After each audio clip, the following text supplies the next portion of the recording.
What's going on, guys? Victor here with a brand new video from the outside. As you can see, it's very beautiful out here. The sun's out, the weather's starting to warm up, so why not?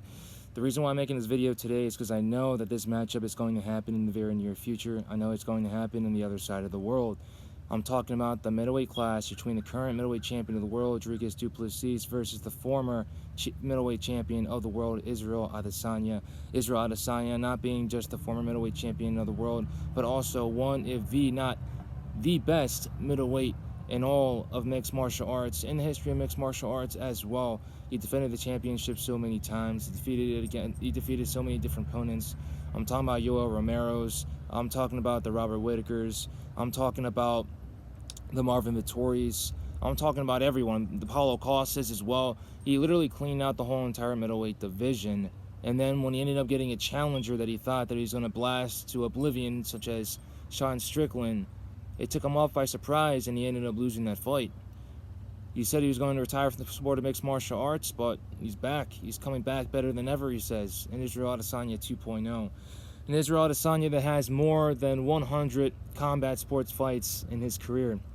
Individual with a very high fighter IQ, going up against Dricus du Plessis, the African middleweight champion of the world. Both these individuals being from Africa, both these individuals being born in Africa. Obviously, Dricus still resides in Africa. Israel Adesanya does not. At the end of the day, this or that does not matter. This is mixed martial arts. This is sports. Race shouldn't have anything to do with it. Where you're born shouldn't have anything to do with it. So bringing all this bad blood of who's the real African, who's the true African, who resides in Africa, still lives in Africa, who represents Africa the most, shouldn't have to do with anything in this fight that's going to be happening, most likely UFC 305 via Perth, Australia. Both these guys were supposed to fight each other. Dricus said he couldn't make it to the fight, and Israel decided to take on Sean Strickland. He ended up losing that fight, surprisingly. Insert Dricus du Plessis for Sean Strickland's first title defense in his career, and Dricus ends up winning in Toronto, Canada, on foreign soil. It was a good fight between both those individuals, very close fight at the end of the day. A lot of people thought that Dricus won, a lot of people thought that Sean won. It is what it is. Now we've got a new matchup on the other side of the world. It's going to be a relatively short flight for Israel Adesanya. He does his training camps over in New Zealand, Auckland, New Zealand.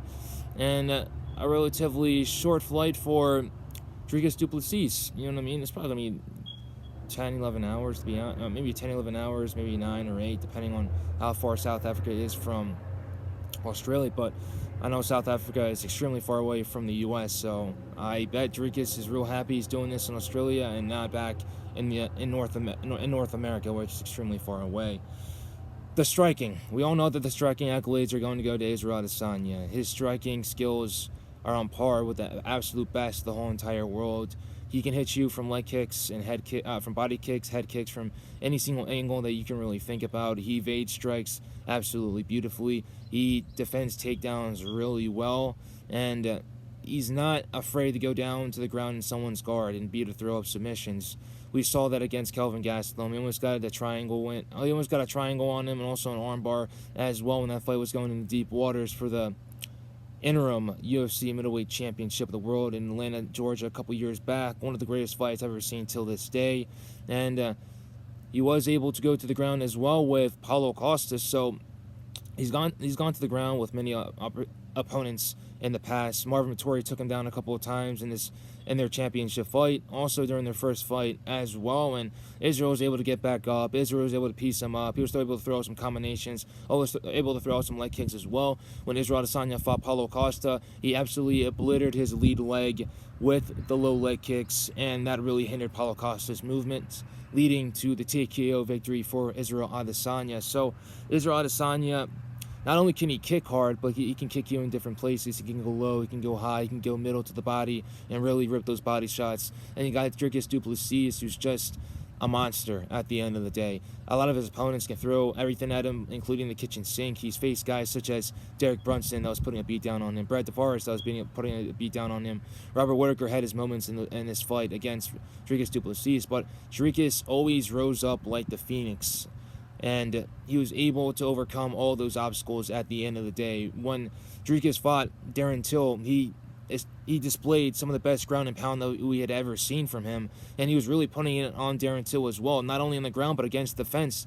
He was working it to the body, he was working it to the head. Darren Till was even talking to the ref at times because he was really overwhelmed, and he was just confused on where he was because Dricus was overwhelming him with the volume, he was overwhelming him with the power, he was overwhelming him with the ground strikes as well. And Dricus can take guys down. And if he can be able to take down Israel Adesanya, who's been taken down before in the past, I do believe that he can be able to really deal some damage to Israel Adesanya on the ground. Israel's going to have to work that takedown defense. He's going to have to make sure that if he does get taken down, or if there is an attempt to take him down, it's going to have to be against the fence. So his back's against the fence, and he can be able to crab walk and eventually find his way up the fence and back up to his feet and circle out, reset in the middle of the octagon, and try to work some of his striking against Dricus. Because at the end of the day, Dricus is going to have more power. Izzy's going to have more skill. Dricus is going to have more of a bulldog mentality, and Israel Adesanya is going to have more of a genius level fighter IQ. Adesanya is going to go into this fight extremely motivated. He's going to go into this fight extremely emotional. He's going to go into this fight extremely mad. When Dricus when he beat Robert Whittaker, Adesanya went into the ring. He started saying some slurs. He started saying some curse words. He started using the N-word, which was extremely unprofessional. To be honest, even though this is mixed martial arts, it's still a young sport. We got to be professional. I don't know why I'm saying we, because I'm not a mixed martial artist, but everyone as a whole, every mixed martial artist out there, the sport is still young, the sport is still developing, the sport is still reaching sky-high levels. They need to act professional no matter what, even though the emotions may be high, even though they may be mad, even though their blood may be boiling hot. It doesn't matter. Be professional each and every single step of the day, because later on you're eventually going to put your hands on your opponent and you're eventually going to fight him or her. So the professionalism needs to stay there. And if you don't want to be professional anymore, just wait until the first bell of that fight, and you can be extremely unprofessional as you want, as long as you keep the fight clean, no finger pokes, no low blows, nothing, And both these fighters are clean. Both these fighters don't have any records of playing dirty. These guys play by the book. These guys fight clean. These guys go in there to fight. These guys go in there to kill at the end of the day. That's why I really like this fight. Dricus has to take Israel Adesanya down, because he's not going to be able to stand with him on the feet. Dricus can take as much damage as you want, but if Izzy gets his way, if the Izzy that fought Robert Whittaker that both times comes into this fight, Dricus is going to be in extreme trouble. If the Dricus that fought Robert Whittaker comes in this fight with Israel Adesanya is going to be in trouble. This is going to be a chess match where Dricus is going to have to grapple. He's going to have to put him in a body lock against the cage. Get both overhooks in, try to trip him, try to get him under a single leg or a double leg, an Imanara rule. Any type of takedown attempt would be good against Israel Adesanya, and try to be able to get a full guard on Israel, make sure he doesn't move anywhere, and really go to town with that ground and pound if you're Dricus du Plessis, because each and every single minute that you're going to be on the feet, you're most likely going to be outclassed. Dricus does get sloppy, he does get tired, and he does get sloppier when he gets tired. And that's when Israel Adesanya is going to have to really put a beating on him. That's where he's going to really have to blast those leg kicks as well. Israel's going to be the taller guy. He's going to be the skinnier guy. He's not going to be the most powerful guy, but his strikes really pack a punch. So Israel's going to have to use a lot of volume. He's going to have to overwhelm Dricus du Plessis, make Dricus du Plessis commit the mistakes, and really throw those knees up the middle as well, because they're definitely going to be there. Dricus is prone to getting hit, and Israel Adesanya is good at hitting people and good with connecting his strikes.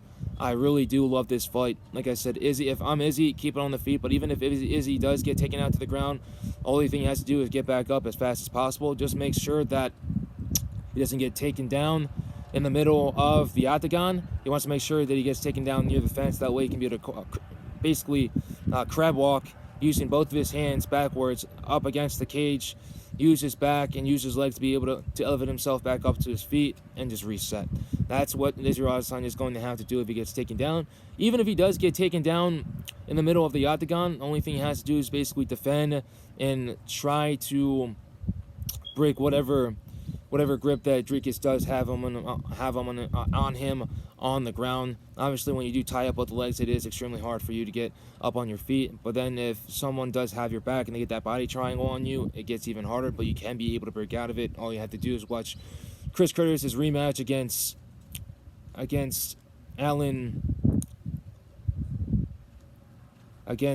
Brendan Allen, Brendan Almighty Allen, and then you should be able to, actually Brendan All-In Allen, and you should be able to see how you can be able to get out of a body triangle, not once, but twice in a fight. So I really like this fight. It's a beautiful fight. I believe it's going to happen in UFC 305 Perth, and I believe that Israel Adesanya is going to win. He's going to come in here extremely mad, extremely emotional, but sometimes when you're an emotional fighter, you tend to get countered. You tend to make mistakes, and those mistakes usually tend to cost you. But I believe that Israel is going to go into this fight believing that this is the biggest fight of his career, that he has a lot to prove, that he has a lot to represent, and so does Dricus as well, which makes this fight even more tempting to watch. I hope you guys enjoy this video. Stay blessed, stay safe, and I'll see you guys later.